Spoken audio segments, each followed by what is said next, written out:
Good morning to you guys over at DBS. How are you feeling this morning? Maureen here with your morning show again. Let's see what's going on in our news this first, and when we come back, our features. Good morning. Over the weekend, the nation's homicide toll rose to 34 after a female allegedly stabbed a man believed it to be in his 40s. She was dancing with another fella and he came and meet her dancing with that person. So he just started giving her blows. He hit her with bench, he kicked her underneath her belly. He did all kind of wickedness. Because we tried to stop him from giving the girl that kind of licks. He said, scared them, what I do you just want to beat me like that. You just giving me licks, I feeling it. She just flat my hair for me. The older brother of the deceased, Desmond Sidney, says this was the third time that his brother was stabbed during an altercation. Police investigations into that matter are ongoing. In other news, the Ministry of Commerce has launched several initiatives to promote the Love St. Lucia Buy Local campaign, which is encouraging support for local businesses and products. Through engaging school presentations across the island, students are learning about the importance of buying local and building economic resilience. Well, if you buy local, it would be better for us. It would be better for the country. That's why you should buy local. The school presentations are extremely important as we believe that children exert a considerable amount of influence in family buying decisions. Children can also develop strong brand preferences from a young age, and once they develop loyalty to a brand, they are likely to continue purchasing its products into adulthood. Apart from the ongoing promotions and the school presentations, product sampling and tasting events island-wide are being held, and the ministry has undertaken to place Love St. Lucia warblers at shopping outlets so that local products can be easily identified and distinguished from other products. The Holy Trinity Anglican Church will be hosting the third edition of the Gospel Calypso concert. This event aims at bringing clean gospel lyrics to the beloved rhythms of calypso. Cecil Charles is the coordinator of the event. We are happy with our cast this year, and I could tell you that a lot of persons are actually wanting to be part of the cast. So we have persons like Manchus, we have persons like Ricardo, Father Albert and his team of musicians who of course perform at Kingdom Night. We have AJ, we have Senator, and a number of the other artists, Elra Erme, Mika, just to name a few of them. The concert will take place at 6 p.m. on Sunday, the 9th of June at the National Cultural Center. Now, great news for cricket enthusiasts. Fans can now tune in and catch all the action of the ICC Men's T20 World Cup 2024 matches on Rev Up St. Lucia. The new radio station has been chosen as the exclusive radio broadcaster for the live matches, ensuring that fans will not miss a moment of the excitement. Tony Paul, the managing director, is eagerly looking forward to the potential opportunities for the station and says he's thrilled to bring the live coverage to fans worldwide. First of all, it's World Cup cricket. Second of all, it's T20, and T20 has just taken off.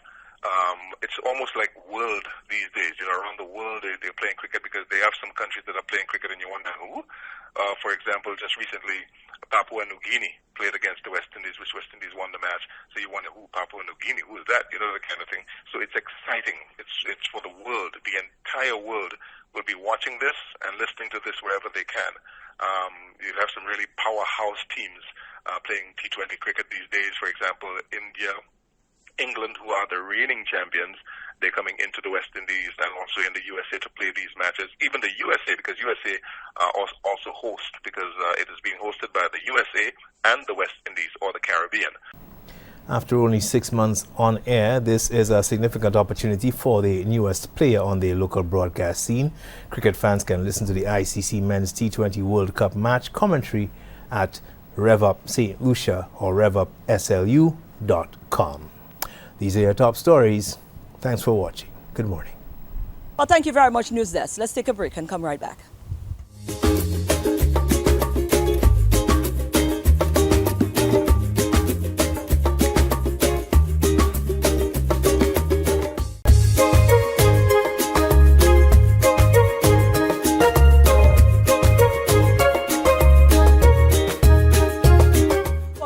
the name West Hall. I'm sure you have, but in association with the Harbour Club, right?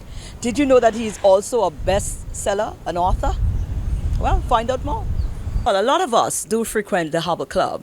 Me in particular, Seventh Heaven take a lot of my money. But even right now. But certainly we hear what the gentleman of West Hall is the man of, and that's what we associate him with, the Harbour Club.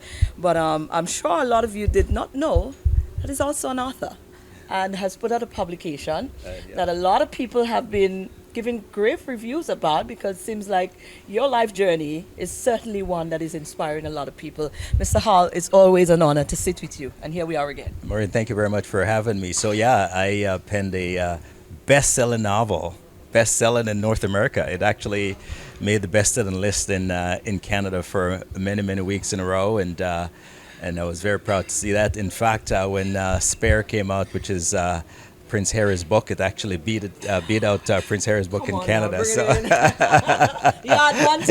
Yardman things. And the book is actually available here at the hotel at Harbour Club for sale. In fact, a lot of people have read it, and a gentleman came to me on this trip and he said, you know, after reading your book, now I understand why you're always smiling. You know, I came from abject poverty to be where I'm at today. And so how could I not be smiling all the time?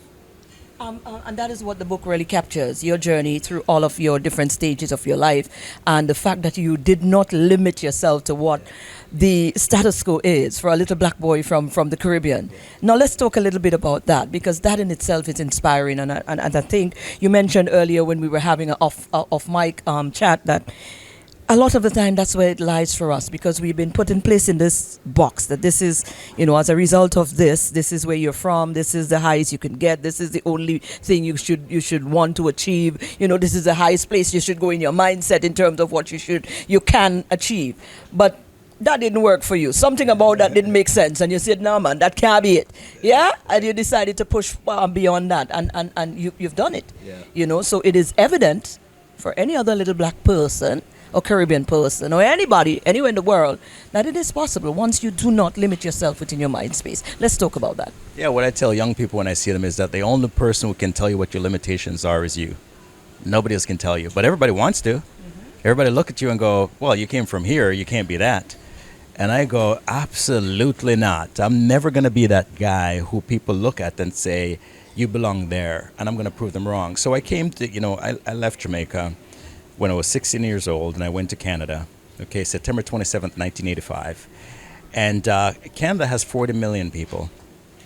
And there's a number of things that I was the first black person in the history of the country to have accomplished.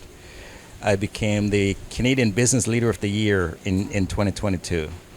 I just got appointed the Chancellor of the University of Toronto, the top university in Canada.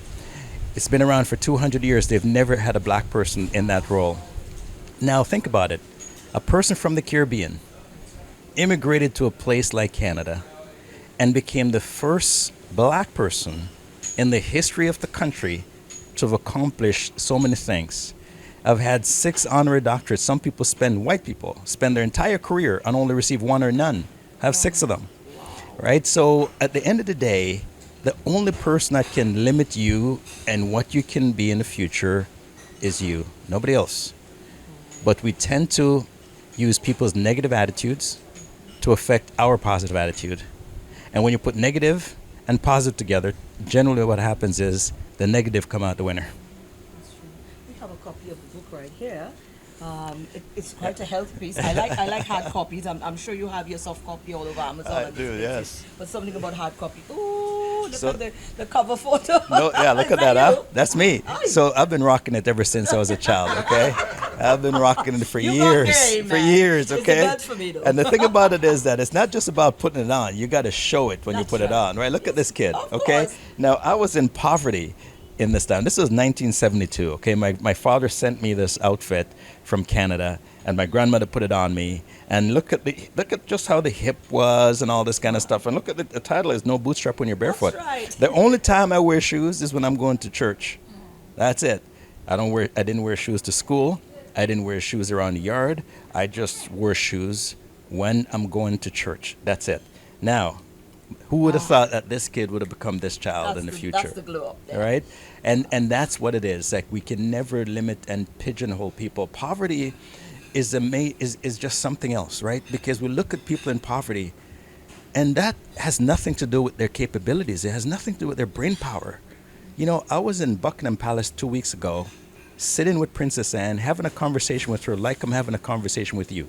Could you imagine my grandmother, who was a plantation worker, thinking that her son or grandson one day would be actually sitting in Buckingham Palace speaking with royalty? Right? We can only limit ourselves if we put limit on ourselves. How does that affect? How does your journey affect you as a leader now, as a manager, as the owner of a resort of that sort, managing so many people? So I would say this. Come to Harbor Club. Ask any of the employees that you see, what do you think about the owner and the leadership of this place? And listen to their candid feedback. Because we can't make that stuff up.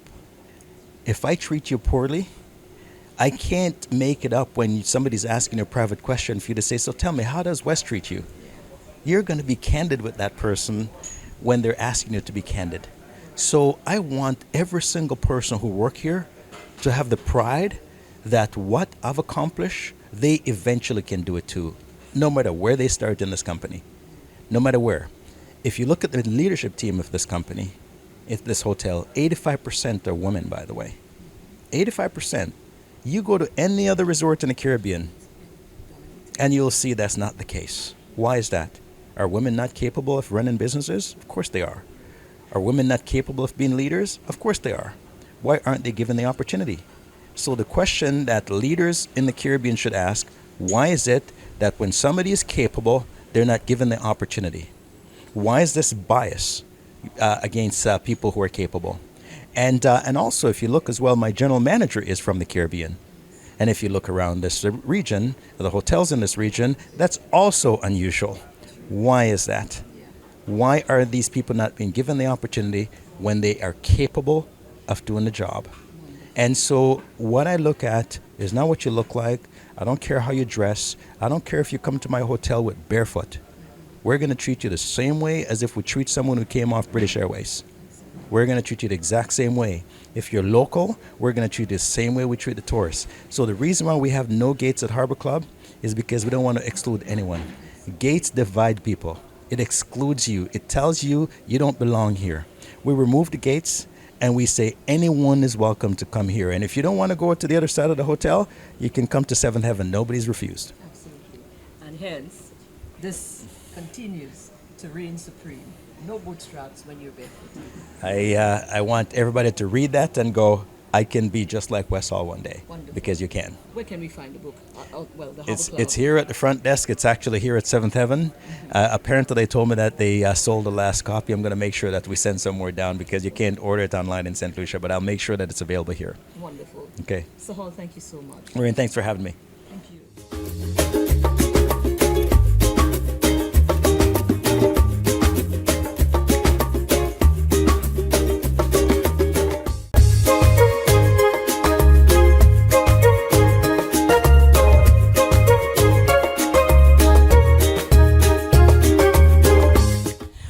Stop raving about how great our St. Lucian compatriots are, because every day we get to realize and acknowledge and celebrate them.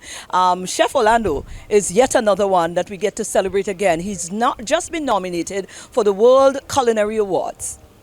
In the presence of our nominee for the World Culinary Awards. Yes.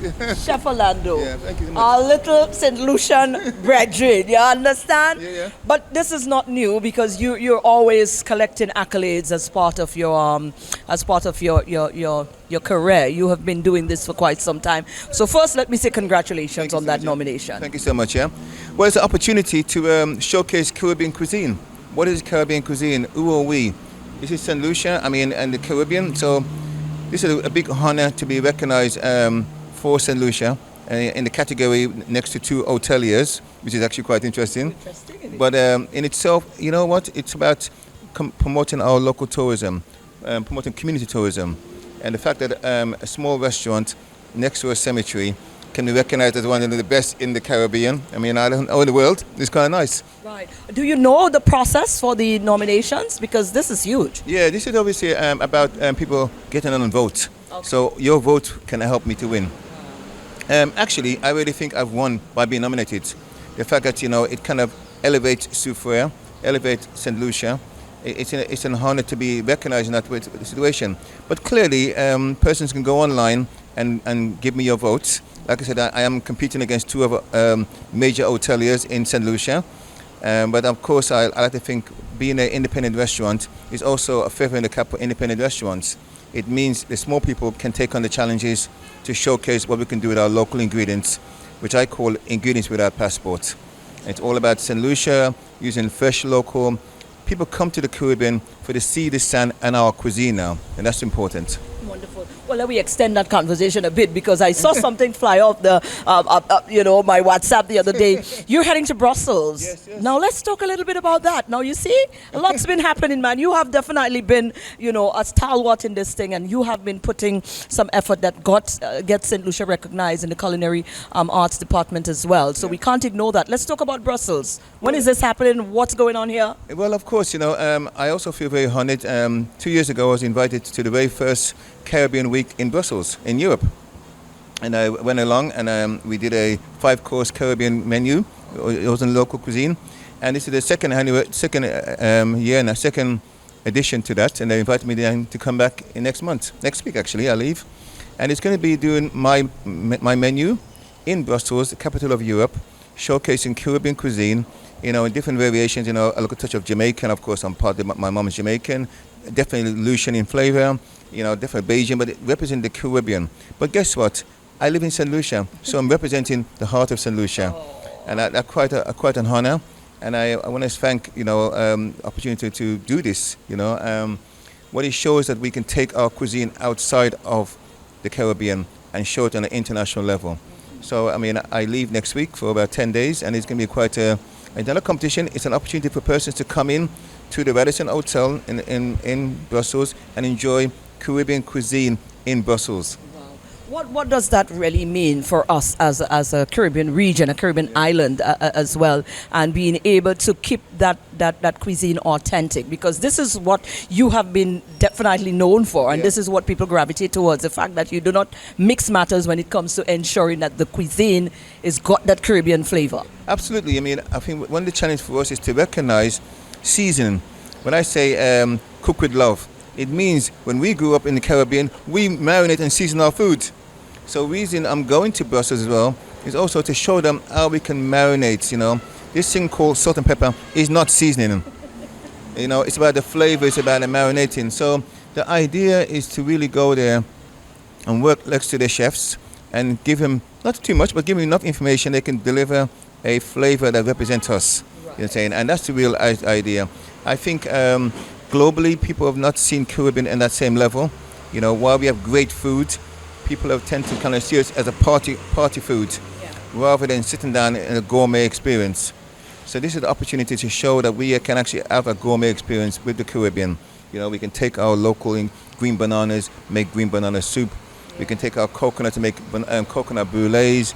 We can take our ingredients and make it more, what I call it, sexy, make it more presentable. Right. Not to say that what we do is not sexy, but what we're doing though is taking our ingredients and bringing it into the presentation of an international presentation. Right. You know what I'm saying? But definitely with love. Chef, let me tell you something. Certainly, we want to take the opportunity as St. Lucian to say, you know what, you've got our backing. Yeah. And I think I'm speaking on behalf of all of us, Lucians, come on, because this is definitely huge. So again, congratulations on that nomination. And like you said, it is a win. Whether you capture the title or not, it is a win. Yeah, thank you so much. And I actually really want to give a big shout out as well, critically important to my staff, because clearly my name's Orlando, but it's Orlando's team. So without Orlando's team, keeping the things going, it's about the teamwork. But it's also important for our vendors. The Soufriere vendors are my people, so I need to give a shout out to them. Our farmers, our fishermen, and of course the community of Force and Jack and around the island, recognizing that we are the pride. We are the pride. We are not a bread basket. We are definitely a veg basket. Yes, absolutely. So this is a big win for everybody. Absolutely. Certainly. Thank you Chef, so much, all the best. Thank you so much, again. Okay. All right.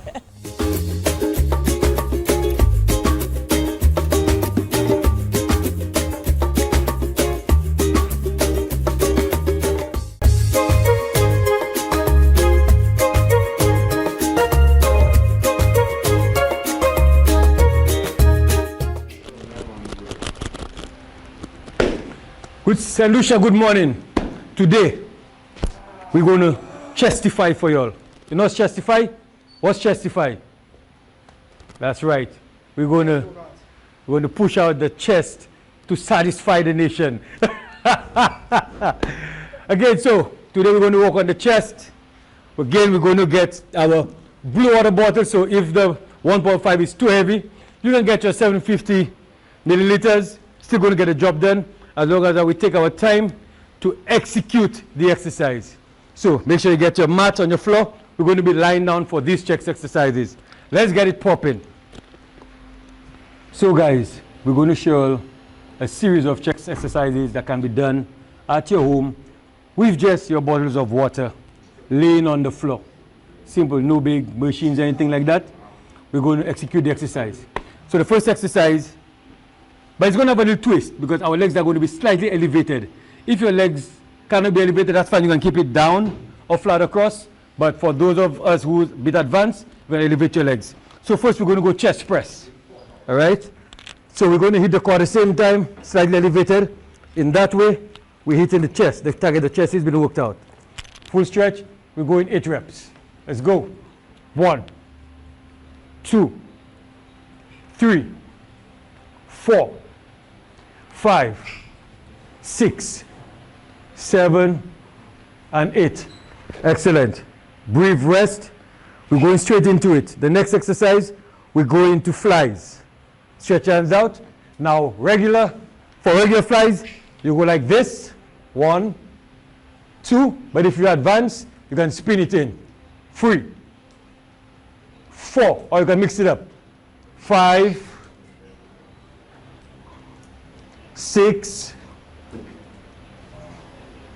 7, and 8. Excellent. See, it's no, well actually it's tough. I burn already. But I can afford to burn because it's Bweelzfit lifestyle. Bweelz means burn, Bweelé. So the third exercise, we're going to keep it to our chest. Legs up, I'm going to press up. Let's go. 1, slowly come back down. 2, 3, 4, 5, 6, 7, and 8. And again, St. Lucia, remember my legs are elevated because I'm targeting my core at the same time. It can be painful for others, so you can just leave your feet down or stretch it out. Right? So, for the next exercise, we're going to do pullovers. Again, we're going to pull it over. We're going to pull it over. Stretch it out from your chest, straight out to the back, and pull into the chest. 1, 2, 3, 4, 5, 6, 2 more, 7, woo, and 8. Excellent. Oh, can I go home now? We're not done yet? All right. So that's about how many? 3 or 4 exercises? Only 3? I thought there was 7 exercises already. Okay. So for the 4th exercise, we're going to alternate the chest press. However, we want it solid, so we want it passing halfway. So when these go up, by the time it's coming down, we want that one going up. All right? Let's go, St. Lucia. 1, 2, 3, 4, 5, 6, 7, and 8. Whew, that was excellent. So remember, that's just one set of each exercise I'm showing you all. However, you can do 3 or 4 sets or 5 sets with the amount of reps you guys so desire to meet your fitness goals. And the last but not least exercise to stretch it out, we're going to hit some push-ups. Stretch it out with some push-ups. So we're going to hit 8 push-ups. Again, if you want to build, you take your time, take it slow, tone a little faster, but get the job done. Remember, if you have carpet at your home, You don't want your face down. You don't want to breathe in the dust. So you keep your head forward. All right? Let's go. 1, 2, 3, 4, 5, 6, 7, and 8. Notice my body is flat. My bum is not in the air, protruding out. Keep it flat. Go down and come up. Ahead. Remember, for the time you take your time to execute your exercise, your results are guaranteed. Remember, stay focused. Good morning. Well, there you go. That is our show for this morning. Go on out and have an awesome Tuesday. And remember, we do it again tomorrow right here for another DBS This Morning. And if you can't be kind, remember to be quiet.